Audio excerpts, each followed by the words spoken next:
Question number 15 देखें। Question number 15 में बोल रहा है कि if two events A and B are independent, ठीक है, देन, अच्छा इस चीज को है ना तुम लोग याद रखना, इस चीज को तुम लोग याद रखना, यहाँ पर एक पॉइंट है उसको याद रखना।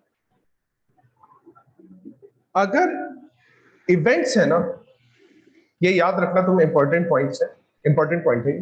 अगर इवेंट्स डिपेंडेंट होते हैं ना,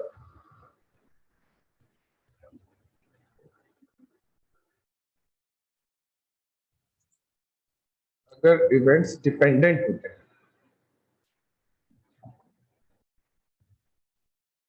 तो वो mutually exclusive, they must be mutually exclusive, वो म्यूचुअली एक्सक्लूसिव भी होते हैं। या वाइस वर्सा, अगर म्यूचुअली एक्सक्लूसिव है तो वो डिपेंडेंट भी होता है। अगर दो इवेंट्स डिपेंडेंट है तो वो म्यूचुअली एक्सक्लूसिव होते हैं, या अगर वो म्यूचुअली एक्सक्लूसिव है तो वो डिपेंडेंट भी होता है, क्योंकि म्यूचुअली एक्सक्लूसिव होने का मतलब है कि उनमें कुछ ना कुछ कॉमन आने वाला है, ठीक है, म्यूचुअली एक्सक्लूसिव। अच्छा, अब अगर डिपेंडेंट म्यूचुअली एक्सक्लूसिव होता है तो इनडिपेंडेंट म्यूचुअली एक्सक्लूसिव नहीं होता है। अगर डिपेंडेंट म्यूचुअली एक्सक्लूसिव है तो इनडिपेंडेंट म्यूचुअली एक्सक्लूसिव नहीं है। अब क्वेश्चन नंबर 16 भी इसी पॉइंट पर बेस्ड है कि अगर म्यूचुअली एक्सक्लूसिव है तो वो डिपेंडेंट नहीं है। अगर वो म्यूचुअली एक्सक्लूसिव है तो वो डिपेंडेंट नहीं है, ठीक है, सेम पॉइंट है। Question number 17, if a coin is tossed twice, the events of एक हेड आने की प्रोबेबिलिटी, दो हेड आने की प्रोबेबिलिटी और हेड नहीं आने की प्रोबेबिलिटी, ठीक है, एक हेड आने की प्रोबेबिलिटी, दो हेड आने की प्रोबेबिलिटी और हेड नहीं आने की प्रोबेबिलिटी। अच्छा देखो, एक कॉइन को दो बार टॉस करने पर चार इवेंट्स बनेंगे, दोनों हेड, दोनों टेल, हेड टेल और tail head.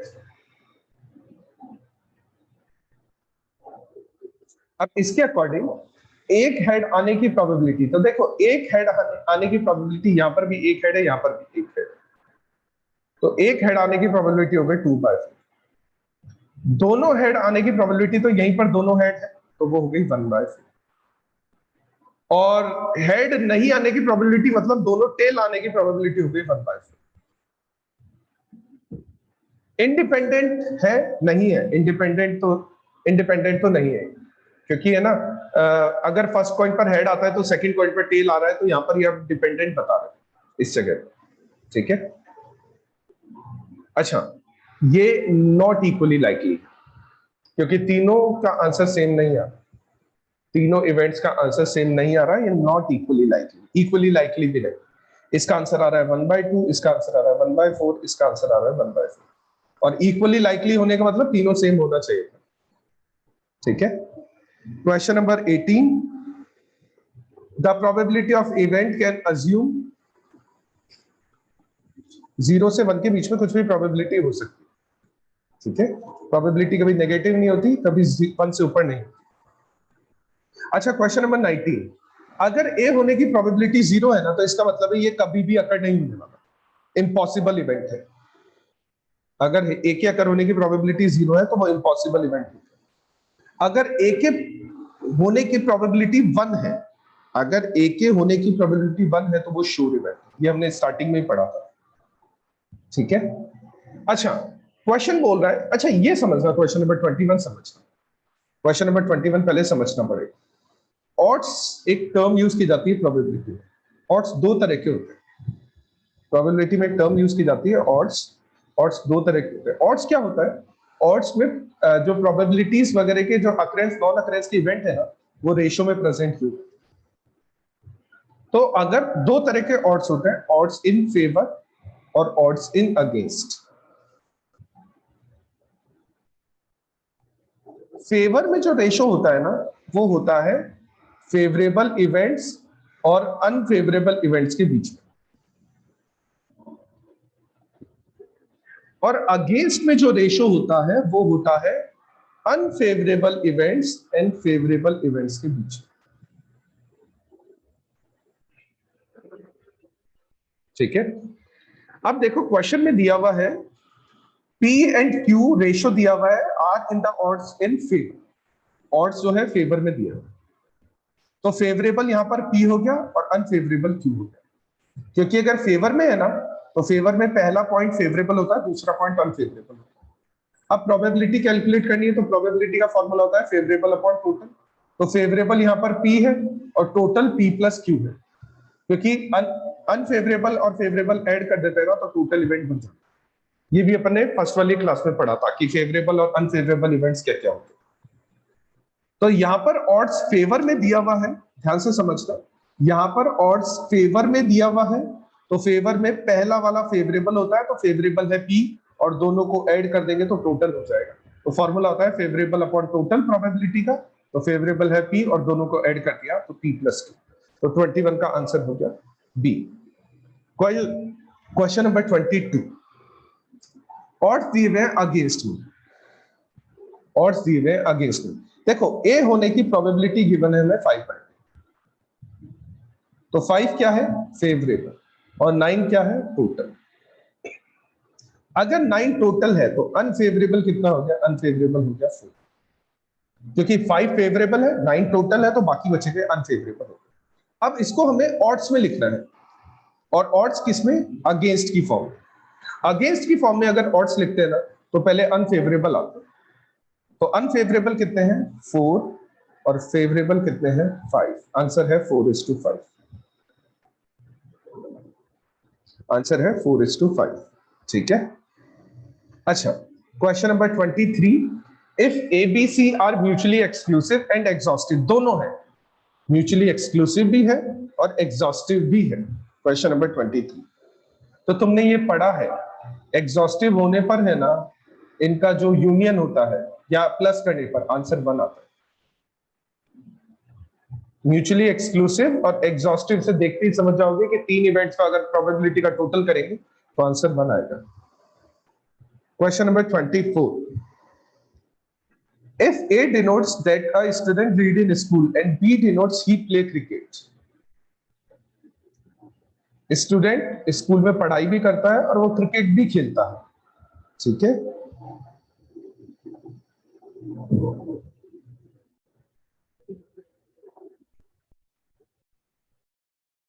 A denotes that a student reads in a school and B denotes that he plays cricket.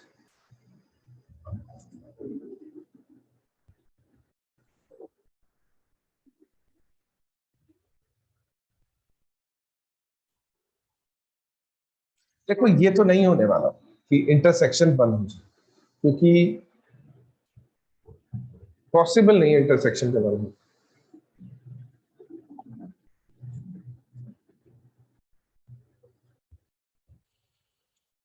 इसको अपन ऐसा समझ सकते हैं कि यहाँ पर है ना 2 इवेंट्स है, कि वो पढ़ाई कर रहा है और वो क्रिकेट भी खेल रहा है, ठीक है, वो पढ़ाई कर रहा है और वो क्रिकेट भी खेल रहा है, तो दोनों चीजें एक साथ करना पॉसिबल नहीं, दोनों चीजें एक साथ करना पॉसिबल नहीं है, ये तो डिसजॉइंट वाली बात है, यानी दोनों में कुछ भी कॉमन नहीं है, पढ़ाई करना और क्रिकेट खेलना दोनों चीजें एक साथ करना पॉसिबल नहीं है, ठीक है। इसीलिए पढ़ाई करना क्रिकेट खेलना डिसजॉइंट है, दोनों चीजें एक साथ होना पॉसिबल नहीं है, इसलिए कोई कॉमन नहीं होने वाला, म्यूचुअली एक्सक्लूसिव है, इसलिए इसकी वैल्यू हो गई 0, ठीक है। क्वेश्चन नंबर 25, क्वेश्चन नंबर 25 पे देखो ये बोल रहा है कि P B by A, अच्छा देखो एक तुम सुना इसको ऐसे पढ़ लिया करो, B by A गिवन है ना तो इसको ऐसे पढ़ लिया करो, B when A, B given A ऐसा पढ़ लिया करो, A की वैल्यू गिवन है, ठीक है।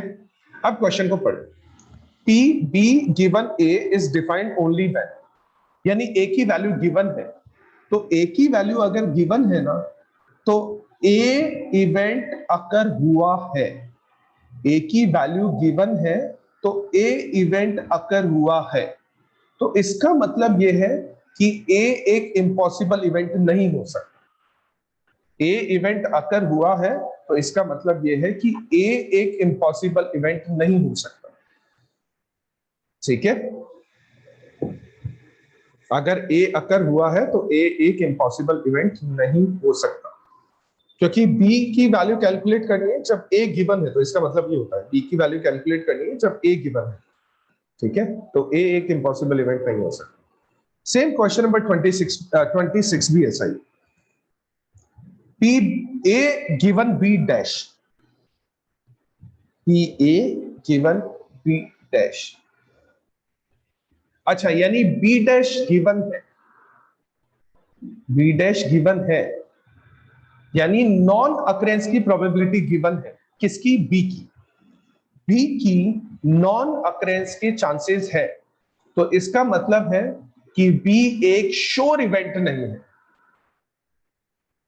श्योर इवेंट कब होता है? जब वो केवल अक्कर हो, यानी जैसे समझ लो कि sun rises from the east, आज भी ऐसा हुआ है, कल भी ऐसा ही होगा, परसों भी ऐसा ही होगा, तो ये एक श्योर इवेंट है।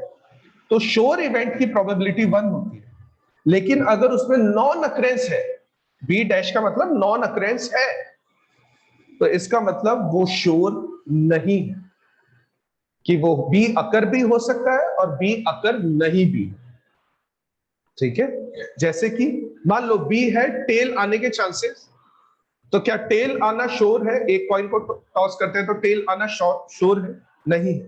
टेल भी आ सकता है और हेड भी आ सकता है, यानी टेल भी आ सकता है और टेल नहीं भी आ सकता है, यानी बी भी है और बी डैश भी है। तो अगर बी डैश गिवन है ना, तो इसका मतलब है कि बी एक श्योर इवेंट नहीं है,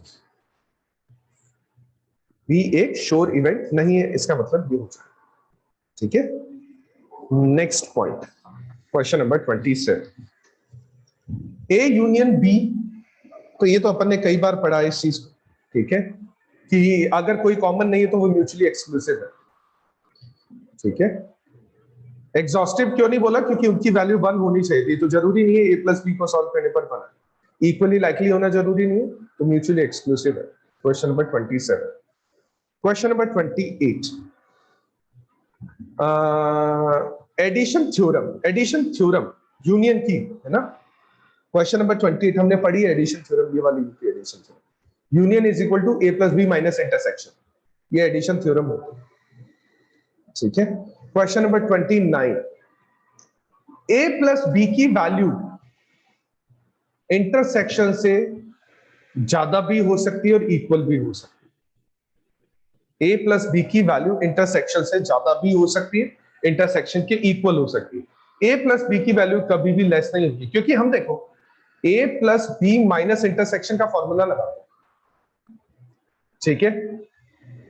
प्रोबेबिलिटी कभी नेगेटिव नहीं हो सकती, प्रोबेबिलिटी कभी नेगेटिव नहीं हो सकती, तो इन दोनों का टोटल है ना, इससे ज्यादा ही होना चाहिए, क्योंकि अगर इन दोनों का टोटल कम है ना, तो ए इंटरसेक्शन बी पर नेगेटिव का साइन है, तो ये वैल्यू बड़ी हो जाएगी और आंसर नेगेटिव आएगा। तो बी नहीं हो सकता, सी नहीं हो सकता, ज्यादा भी हो सकती है और इक्वल भी हो सकती है।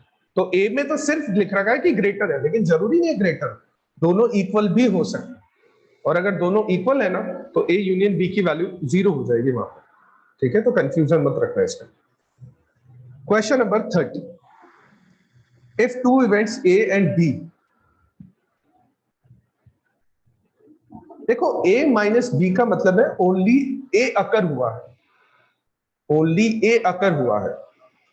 p, मैं एक बार बता देता हूं, ये लिखा हुआ है p a माइनस बी, तो इसका मतलब है ओनली a अकर,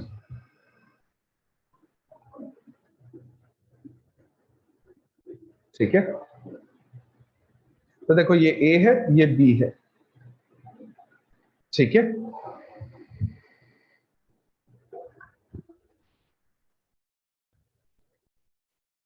अच्छा देखो ये,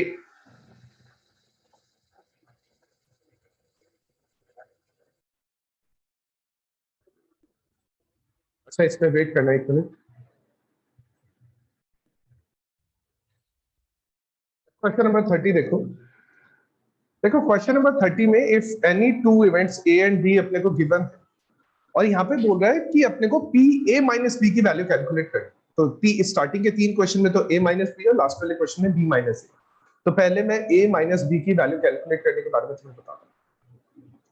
देखो पी ए माइनस बी है ना, इसको कहा जाता है probability of occurrence only A, only A के अकर होने की प्रोबेबिलिटी, ठीक है। अब इसको समझाने के लिए ना मैं एक छोटा सा वेन डायग्राम बनाता हूं, इस फॉर्मूले को समझाने के लिए छोटा सा वेन डायग्राम बना।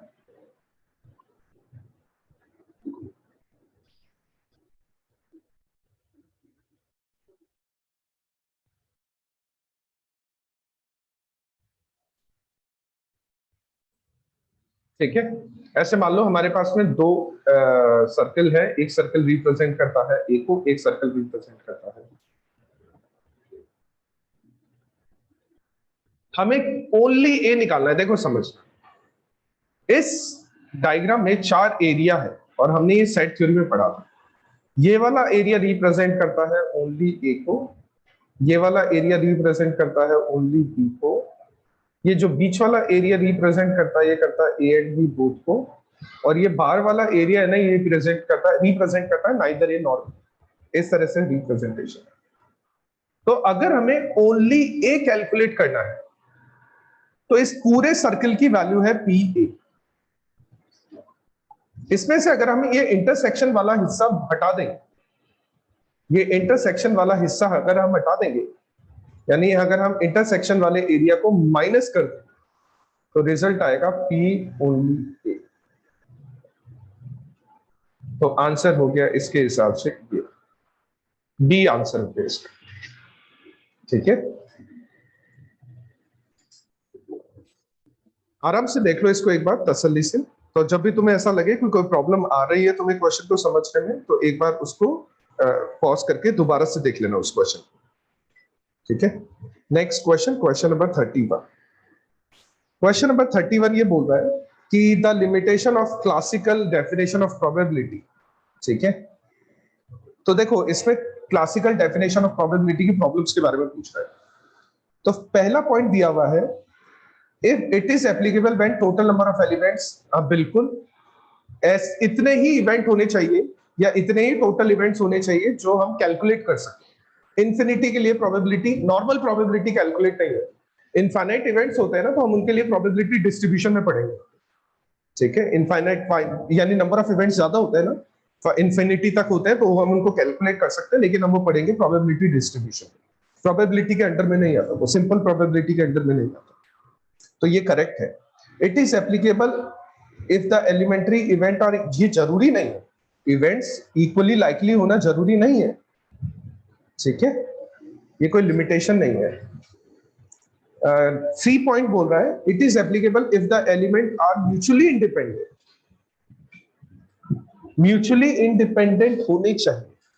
अच्छा है ना, देखो प्रॉब्लम क्या होती है कि अगर एक तो नंबर ऑफ इवेंट्स बहुत सारे हो जाए, और एक उसमें है ना नंबर ऑफ इवेंट्स के बहुत सारे होने के साथ साथ उनके है ना अक्रेंस की बहुत सारी अलग अलग तरह की प्रोबेबिलिटीज जिनके बारे में हमें आइडिया नहीं है, तो हम है ना प्रोबेबिलिटी की क्लासिकल डेफिनेशन को यूज नहीं कर सकते। उसके लिए हम प्रोबेबिलिटी डिस्ट्रीब्यूशन पढ़ते हैं।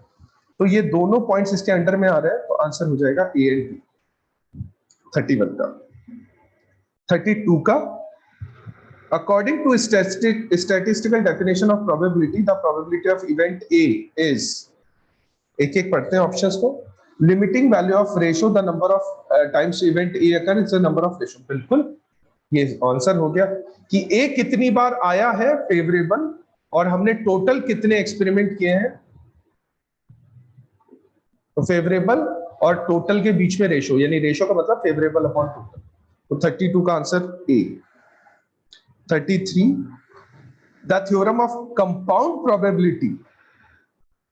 देखो सुनो, ये वाला मैं तुम्हें एक बताता हूं। जैसे कि बी बाय ए का फॉर्मूला लिखो। कंपाउंड प्रोबेबिलिटी मैंने तुम्हें भी बताया था।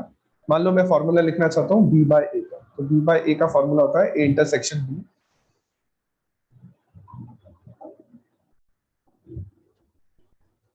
Upon P A intersection B upon P.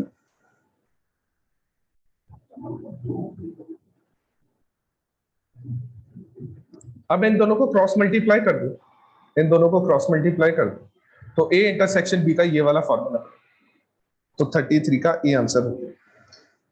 34, अगर A and B are mutually exclusive event, 34 A and B are mutually exclusive event, तब दोनों अलग अलग बनेंगे, तो ओनली ए और पी ए सेम ही होगा। ठीक है, जैसे हेड आने की प्रोबेबिलिटी और ओनली एक हेड आने की प्रोबेबिलिटी सेम ही बात है। ठीक है, तो सेम ही होगा, ये दोनों सेम होता है, पी ए और ओनली ए सेम ही होगा। क्वेश्चन नंबर 35, जैसे देखो म्यूचुअली एक्सक्लूसिव में क्या होगा, ये पी ए है, ये पी बी है, तो ये ओनली ए भी वही होगा जो पी ए है। इसमें से कोई इंटरसेक्शन नहीं माइनस करने की जरूरत पड़ेगी, क्योंकि उसमें कोई इंटरसेक्शन होता ही नहीं। ठीक है, अभी अपन ने फॉर्मूला पढ़ा था ए माइनस बी का, पहले वाले क्वेश्चन, तो हमने फॉर्मूला पढ़ा था P A minus P A intersection. अब जब वो म्यूचुअली एक्सक्लूसिव है तो इंटरसेक्शन है ही नहीं ना, तो इंटरसेक्शन को हटा दो, तो इंटरसेक्शन हटा दोगे तो बस ये दोनों इक्वल हो जाएंगे। ठीक है, question number 35, P A minus P और पी बी माइनस ए तो दोनों सेम है, इसका मतलब दोनों इक्वली लाइकली है। ठीक है, question number 36, the number of condition to be satisfied A, B, C. The number of conditions to be satisfied by the three events are completely independent is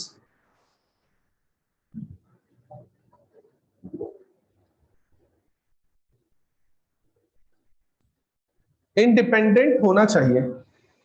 तो देखो A होने के चांस है, B होने के चांस है, C होने के चांस है, और एक चांस है तीनों ही नहीं है। ठीक है, तो चार अलग अलग इवेंट्स बन गए यहां पर। If two events A and B are independent, question number 37, इसको अपन कई बार पढ़ चुके हैं। If two events A and B are independent, तो A इंटू बी होती है वैल्यू। ठीक है, देखो यहां पर है ना B बाय ए बाय बी दे रखा है, तो मैं इसके देखो ये तो नहीं होगा, क्योंकि इंटरसेक्शन है ना, तो इनटू होगा, इंटरसेक्शन है तो इनटू होगा। ठीक है, तो बस ये आंसर होगा, ए इंटरसेक्शन बी की वैल्यू होती है पी इंटू बी। बस अपन ने कई बार पढ़ा है, ये बी बाय ए बाय बी की वैल्यू पर ध्यान में नहीं देंगे, अपने को इससे कोई लेना देना नहीं, ऊपर ही वैल्यू मिल गई, बी आंसर मिल गया, तो अपन बी ही आंसर कर देंगे। Question number 38, value of random variable are positive भी होनी चाहिए। ठीक है,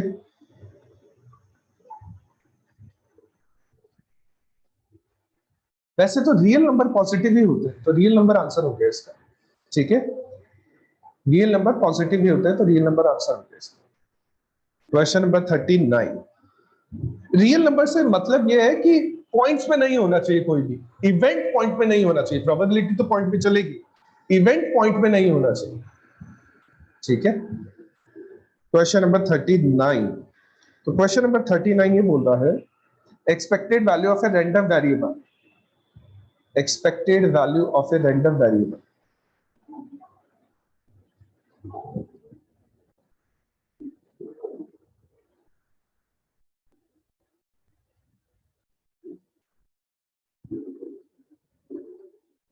देखो इसके तो इस हिसाब से तो देखो एक्सपेक्टेड वैल्यू जो है ना, एक्सपेक्टेड वैल्यू होती है प्रोबेबिलिटी को जो हम x से मल्टीप्लाई करते हैं, तो x की वैल्यू नेगेटिव भी हो सकती है, x की वैल्यू 0 भी हो सकती है, x की वैल्यू पॉजिटिव भी हो सकती है, तो आंसर नेगेटिव, पॉजिटिव और 0। लेकिन यहाँ पर है ना एक्सपेक्टेड वैल्यू की जगह प्रोबेबिलिटी दिया होता ना, प्रोबेबिलिटी, तो आंसर होता is always positive.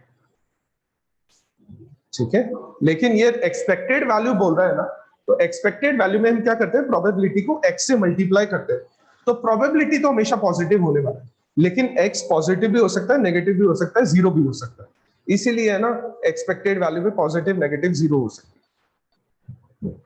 If all the values taken by random variable, question number 40, if all the values taken by random variable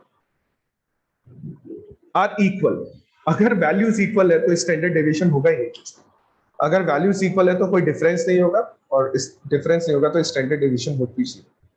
question number 41, X and Y independent है, तो answer ये, अगर बीच में कुछ नहीं लगाया ना तो इंटरसेक्शन है, ये मैंने तुम्हें बताया था पहले।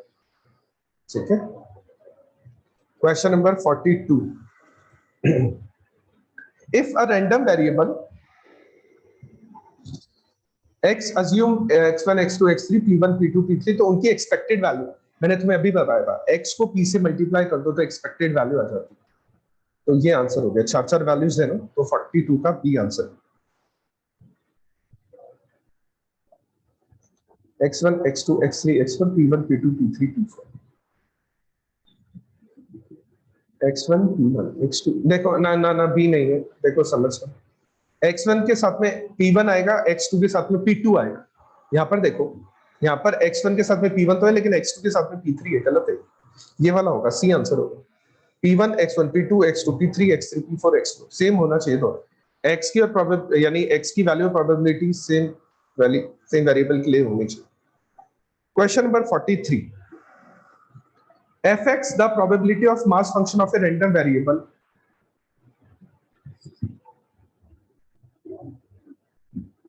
fx the probability mass function of a random variable satisfy variable x satisfy. ध्यान रखना x की वैल्यू हमेशा 0 या 0 से ज्यादा होनी चाहिए, x की वैल्यू हमेशा 0 या 0 से ज्यादा होनी चाहिए, ये तुम्हें याद रखना पड़ेगा, ये वाला पॉइंट, ठीक है। कि जब मास फंक्शन की प्रोबेबिलिटी निकालते हैं तो वेरिएबल x होना उसकी वैल्यू 0 या 0 से ज्यादा होनी चाहिए और जो उसका टोटल आए ना वो 1 होना चाहिए सारे फंक्शंस का, यानी fx f into x करेंगे ना तो टोटल 1 होना चाहिए, ये तुम्हें याद रखना पड़ेगा। क्वेश्चन नंबर 44, वेरिएंस का फॉर्मूला, तो वेरिएंस का फॉर्मूला हमने पढ़ा ही है, वेरिएंस का फॉर्मूला मैंने तुम्हें वेरिएंस के लिए बिल्कुल अलग से बताया था। तो वेरिएंस का फॉर्मूला होता है, देखो सुनो, बी वाला फॉर्मूला अपन ने देखा था, ठीक है, बी वाला फॉर्मूला अपन ने देखा था, लेकिन अगर एक ही वेरिएबल हो तो एक्स की वैल्यू बनी रहेगी, तो ए का फॉर्मूला ये हो जाएगा। एक फॉर्मूला ये भी हो सकता है 44, ठीक है, दो फॉर्मूले पॉसिबल। तो ये वाला फॉर्मूला तो हमने देखा ही था, ये वाला फॉर्मूला तब अप्लाई होगा जब एक सिंपल वैल्यू हो एक्स की, एक सिंगल इवेंट हो, शोर इवेंट, तब भी हो सकता है। Question number 45, if two random variable x and y related by, ये वाले क्वेश्चन वैसे तुम कर सकते हो क्वेश्चन सॉल्व, लेकिन ठीक है मैं करवा देता हूँ, एक क्वेश्चन आ रहा है 45 बीच में। if two random variable x and y related, y is equal to 2 minus 3x, the standard deviation of y is given by, standard deviation of y calculate करना है, ठीक है। Standard deviation of y calculate करने के लिए देखो हमें एक इक्वेशन गिवन है। अच्छा ध्यान रखना, जब हम स्टैंडर्ड डेविएशन कैलकुलेट करते हैं ना तो नेगेटिव यानी वैल्यूज को यूज नहीं करते, सिर्फ कोएफिशिएंट वाला काम आता है। तो मैं इसको सिर्फ इतना सा लिख सकता हूं, y is equal to 3x, इसको इतना सा लिख सकता हूं, यानी if two random variable x and y related to this, standard deviation of y is given by y is equal to 3x, तो 3 into standard deviation of x, x का मतलब होता है स्टैंडर्ड डेविएशन अपन यूज करते हैं, ठीक है। तुमने पढ़ा होगा ना क्वेश्चन जब हम स्टैंडर्ड डेविएशन सॉल्व कर रहे थे कि x का स्टैंडर्ड डेविएशन ये है तो y का स्टैंडर्ड डेविएशन क्या होगा, तो वो x के स्टैंडर्ड डेविएशन को x की जगह पुट किया जाता है, ठीक है। तो क्वेश्चन नंबर 45 का आंसर। अच्छा ध्यान रखना क्वेश्चन नंबर 45 में नंबर भी हटा देते हैं और स्टैंडर्ड डेविएशन डिस्पर्जन में आता है, डिस्पर्जन हमेशा पॉजिटिव होता है, तो ये साइन भी हटा देते हैं, तो सिर्फ 3x लिखेंगे हम इसको, y is equal to 3x। Question number 46, probability of getting a head, head आने की प्रोबेबिलिटी, एक हेड आने की प्रोबेबिलिटी, दो कॉइन पर, तो हेड टेल, टेल हेड, तो 2/4 और 1/2.5 आंसर 46 का बी। 47 का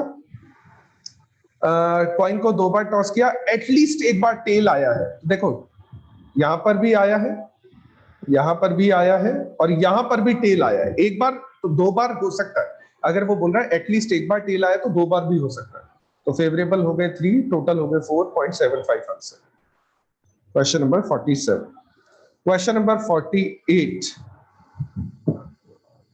अब एक काम करना तुम लोग, क्वेश्चन नंबर 48 से 55 तक तुम लोग खुद ट्राई करना, क्वेश्चन नंबर 48 से 55 तक तुम लोग खुद ट्राई करना, क्योंकि छोटे मोटे प्रोबेबिलिटी के क्वेश्चंस हैं, जो थ्योरम वाले क्वेश्चंस हैं वो मैंने तुम्हें बता दिए, और अगर इनमें कोई प्रॉब्लम लगे तुम्हें क्वेश्चन नंबर 48 से 55 इंक्लूडिंग जो हमने क्वेश्चन अभी तक 47 क्वेश्चन तक कर लिए, इनमें कोई प्रॉब्लम लगेगा तो तुम मेरे से एक बार डिस्कस कर लेना, ठीक है। तो मेरे को मैसेज कर देना, मैं तुम्हारा उस मैसेज का रिप्लाई कर दूंगा अगर किसी क्वेश्चन में तुम्हें प्रॉब्लम आती है तो, ठीक है। तो इस लेक्चर के लिए फिर वेलकम।